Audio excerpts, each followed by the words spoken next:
All right, finally today, as our schools become more diverse, it's important that students and teachers are aware of racial, cultural, and ethnic differences. In this report from the Detroit Journalism Cooperative, we look at a program in Oakland County where teachers are learning how to better relate to their multicultural students. Take a look. With diversity comes difference, right? With difference comes conflict. It's 1 p.m. on a Thursday afternoon in West Bloomfield, Michigan. School is in session. But this class isn't for students. This class is for teachers.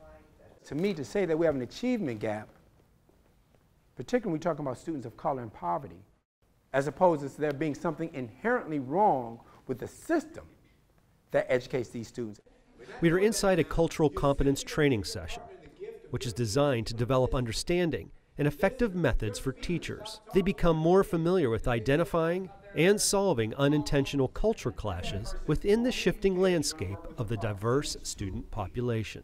We're becoming aware of things that we either weren't able to see or we're able to ignore in ways that we can't do anymore. The more a teacher is aware of how these issues are brought into the classroom, the more effective the teacher can be in maximizing student learning.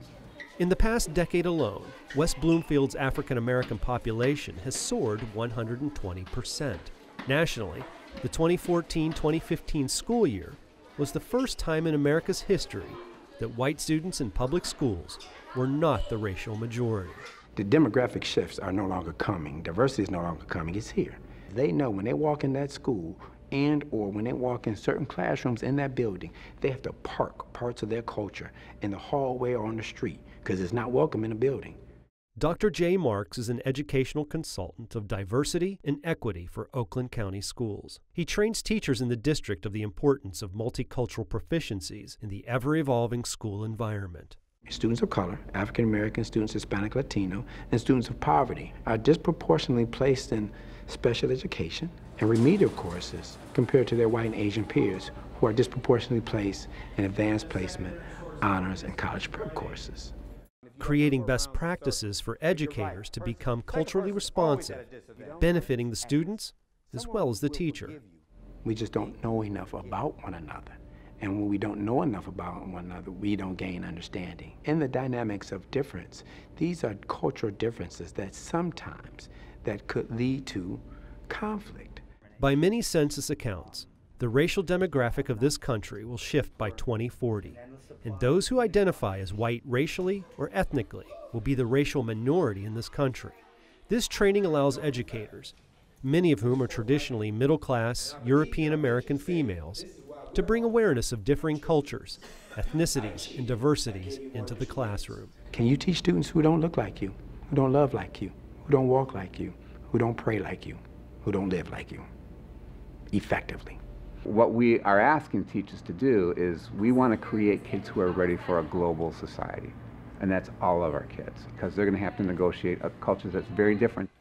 By exploring the importance of cultural training, these instructors are introduced to new strengths in addressing issues arising from cultural situations. It's an interesting challenge to be a privileged white middle-aged middle-class plus guy with a diverse group of students. So these workshops help and reinforce how you can apply in the real life situation, in the classroom, in the real world.